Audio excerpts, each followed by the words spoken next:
Entitled friend uninvited me from her wedding, so I stopped financing it. Okay, so here's the deal. My friend, let's call her Sarah, and I have been tight since high school. We've been through everything together. Breakups, makeups, you name it. So when she got engaged, I was over the moon for her. Fast forward to a few months before the wedding, Sarah sends out the invitations, and I'm psyched to please reply. But then, out of nowhere, she texts me saying that she's had to cut down the guest list due to budget constraints, and unfortunately, I didn't make the cut. I was devastated. I get that weddings are expensive and all, but to uninvite me after we've been friends for so long? Ouch. Fast forward again to the wedding day. I see all these photos on social media, and it looks like a fairy tale. But here's the kicker. Sarah texts me later that week asking for money to help cover the cost of the wedding. Apparently, they went over budget, and she's asking all the guests who didn't attend to chip in. I was floored. Not only did she uninvite me, but now she expects me to foot the bill for a wedding I didn't even get to go to? I told her no way. I refused to pay a single dime, but now she's saying I'm being selfish and unsupportive. Am I the a-hole here, Reddit? Or is Sarah out of line for expecting me to pay for her mistake? More context. This happened about a week ago, and I tried talking to her about it again. She relented that the two have been having financial struggles, and this time she respected me not wanting to pay for her wedding. However, she still wants me to consider helping out in other ways, like pitching in for the honeymoon or contributing to future expenses. I appreciate that she's acknowledging her financial difficulties, but it still feels like she's trying to guilt-trip me into footing the bill for her wedding in some form or another. I'm torn because on one hand, I want to be supportive and help her out during a tough time, but on the other hand, I can't shake off the feeling that I'm being taken advantage of. I'm not sure how to proceed from here. Should I continue to stand my ground and refuse any further financial involvement, or should I try to find a compromise that works for both of us? Any advice would be greatly appreciated. Thank you for your support and understanding. It's been a roller coaster of emotions dealing with this situation. To add a bit more context, Sarah and I have always been there for each other, so her decision to uninvite me really caught me off guard. I tried to rationalize it, thinking maybe she was under a lot of stress or pressure to cut costs, but it still hurt nonetheless. I don't want to cut her off as she helped me through some tough times. Is there anything else I can do in this situation? Thank you for your reality check. You're absolutely right. Expecting others to pay for luxuries like weddings and honeymoons is unreasonable, especially when it comes to the expense of someone's feelings and boundaries. It's been a tough pill to swallow, realizing that Sarah may not value our friendship as much as I thought she did. The fact that she uninvited me from her wedding and then tried to guilt-trip me into covering expenses feels like a betrayal of trust. I've come to realize that I need to prioritize my own well-being and not allow myself to be taken advantage of. It's clear that Sarah's behavior is selfish and disrespectful, and I shouldn't feel obligated to cater her expensive wants at my own expense. It's going to be hard, but I think it's time to reevaluate this friendship and set some boundaries moving forward. Your words have given me the clarity and confidence to stand my ground. Thank you for your support. Update. Hey everyone, Op here with an update about refusing to pay for my friend's wedding because she uninvited me. Firstly, I want to express my gratitude to all 700 plus of you who took the time to read my story and offer your thoughts. Your support and perspectives have been invaluable during this challenging time. Since my last update, there have been some significant developments. Sarah saw the post and confronted me. Things got heated. There was yelling. Emotions ran high, and in the end, I made a difficult decision to go no contact with Sarah. While it was a tough choice to make, I realized that the toxicity in our relationship had reached a point where it was no longer healthy for either of us. Despite my initial hopes of reconciliation, it became clear that certain underlying issues in our friendship needed to be addressed and resolved before any meaningful progress could be made. Going no contact was not a decision I made lightly, but rather one born out of necessity for my own well-being and mental health. It's never easy to distance yourself from someone you care about, but sometimes it's necessary for personal growth and healing.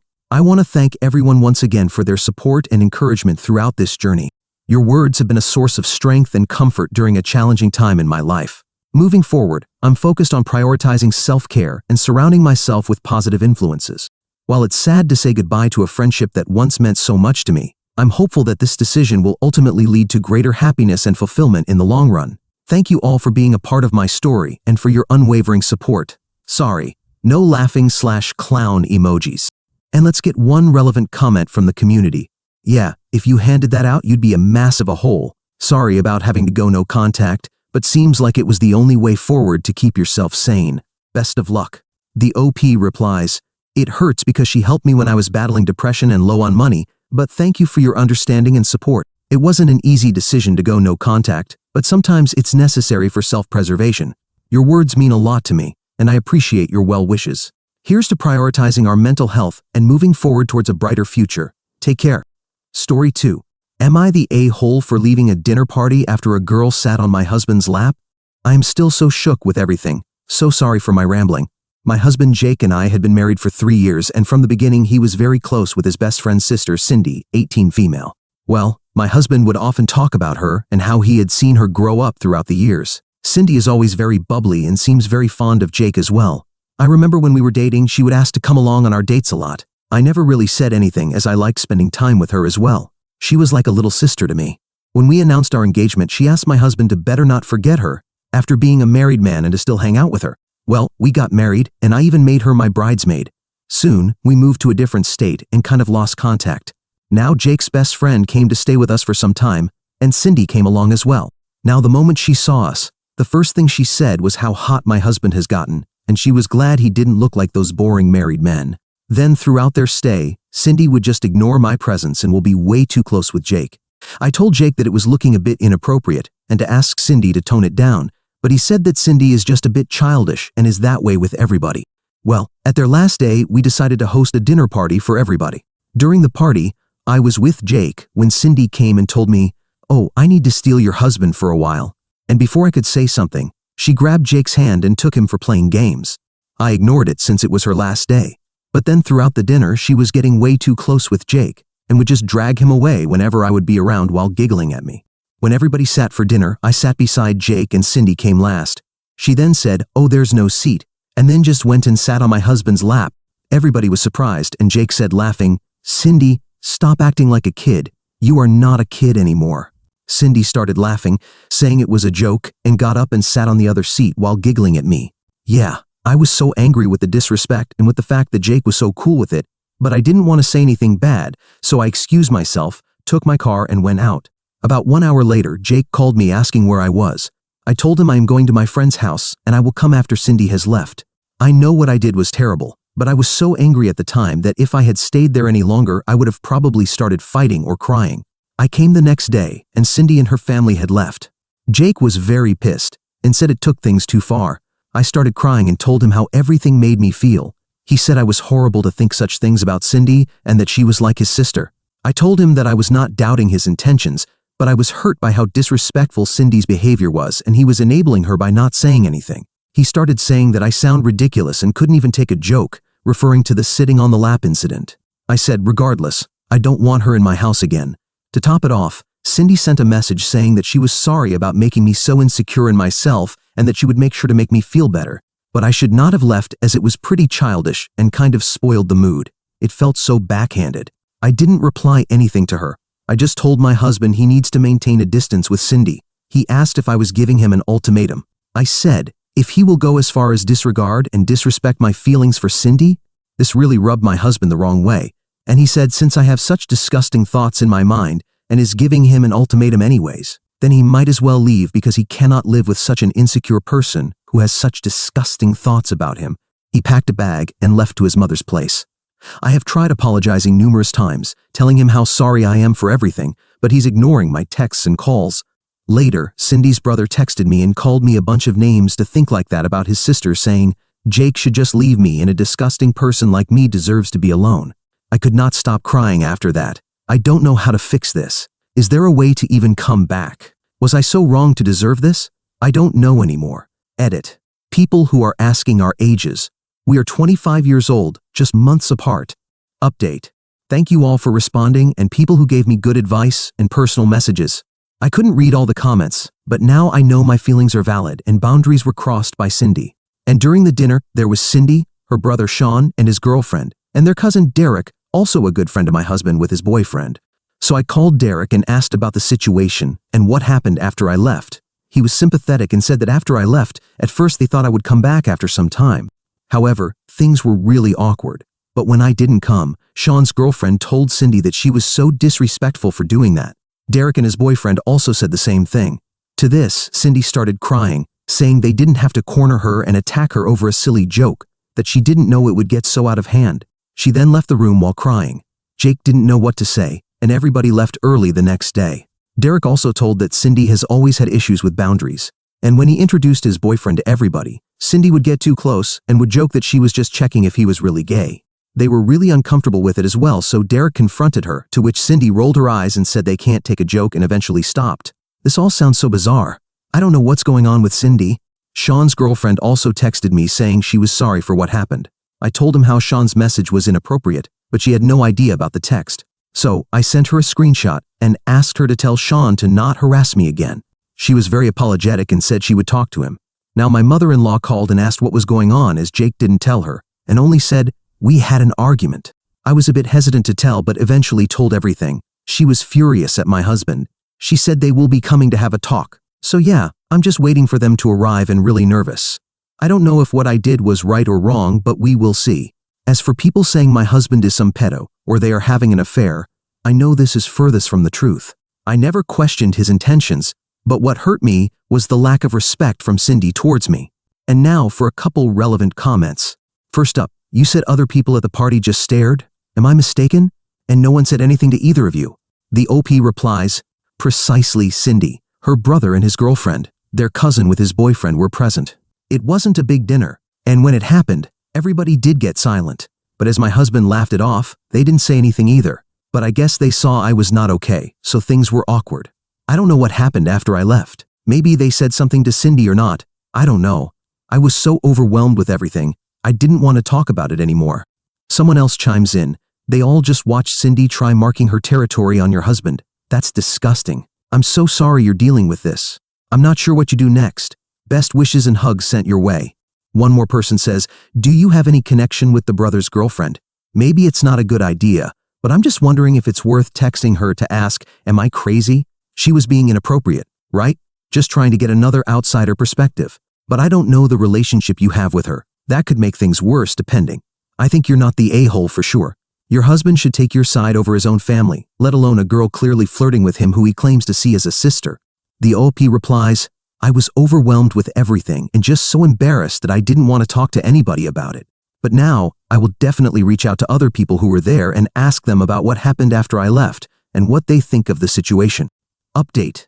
For people who are still asking me about the update in private messages. So my mother-in-law came with my husband and, well, the talk happened. There were a lot of things, but I will try to summarize. Basically, Jake apologized to me first and tried to explain his point of view. He said that he was angry because A, I left without saying anything for the whole night when he was literally trying to just diffuse the situation and tried to laugh it off because it was so awkward he didn't know what else to do. But instead of communicating, I just left him in that weird situation. He was meeting his friends after such a long time. I just wanted the dinner to be peaceful, and Cindy was going back anyways, and we would most likely never meet her again. B, he acknowledged Cindy was indeed overstepping boundaries, but he didn't know how to bring it up since he was literally seeing her growing up, and she is like a little sister to him. Also, she acts like that with everyone. He thought that it was just for a few days and he wanted no drama during their stay, so he would just brush it off. He did acknowledge he was wrong for not saying anything. C, he was already really worried and sad because how I just left with no explanations. Even after I came not once, I asked how he felt. He was also very overwhelmed with everything and felt I was accusing him for not doing anything when he literally pushed her off as politely as possible when she tried to sit. He felt I was attacking his character and even gave the ultimatum, which made him so mad as he felt if I thought less of him.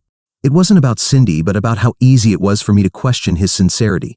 He said that after that dinner he was going to go extremely low contact with her anyways. D, he apologized for not speaking up about the disrespect Cindy was showing towards me and for also leaving like that. Then, after Jake said everything, mother-in-law explained to Jake about the situation from her perspective. She scolded him a lot as well. In short, she told him that as a husband, it was his responsibility to make me feel like I am his priority, and that he disappointed me the moment I had to come to him to ask for establishing boundaries. As a husband, it was his duty that I never would have to come to him about this in the first place. She also asked him how he would have felt had it been a guy on my lap, and he had no answer to it. She told him how what I did was an eruption of suppressed feelings, and as a husband, it was his duty to go after me and never let me leave in the first place. There were a lot of things said by her, and Jake seemed to realize and sincerely apologize for his actions. She told him if he ever pulled such a stunt again, then to not expect her to take him in. Later, she took me for a walk. It was just the two of us, and there she explained some things to me as well. She said that she is sorry for everything, but told that even at her house, Jake was distraught. He didn't tell her because he most likely knew he was wrong too, but was overwhelmed about everything as well. She said she in no way is excusing her son's behavior, but would hope that I would forgive him.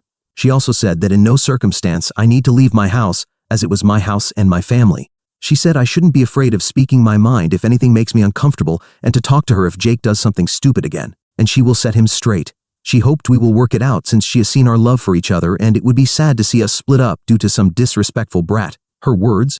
She said she cannot have a say in our issues, but suggested that we should get counseling to understand each other better. She even brought ice cream for me. I know it's a bit childish, but she said sweet things worked as a charm when people are upset. And well, she was right. Well, it was awkward at night. Jake came to our room, we didn't know what to say. After a while, we talked, and both apologized to each other. However, I did tell that I was angry at him to tell everything to Sean, and was deeply hurt by the text he sent me. He said he didn't know what I was talking about, and I showed him the texts. He said he didn't tell Sean about our fight, and only told him that he was at Mom's place. He called Sean and, well, it turns out Sean told Cindy and told her how she went too far at the party. Then Cindy made a huge sob story about how I was passive-aggressive with her the whole time, how I would always try to question her character and act insecure and jealous. She even went on to say that I was always like that with her even when she was a kid, and that I never liked her, and always tried to manipulate people into thinking I was an angel while she was a slut. Well, that made him angry to think how I have been treating Cindy, and he sent those texts. Jake and I were baffled by such accusations, and he tried to explain to Sean how it wasn't true, but then Jake just let it be and decided to go no contact with Cindy and extremely low contact with Sean. Jake apologized again, and we just cuddled and slept. Well, Cindy is out of our lives for good now, and we have decided to go to counseling for better communication in the future. Let's see how everything goes in the future. But, yeah, we are not getting divorced. I know a lot of you people wanted me to show Jake this post, but he was so sad and got scolded a lot already. So I decided to not show him for now. Maybe in the future. Sorry for all this rambling. Have a good day, people.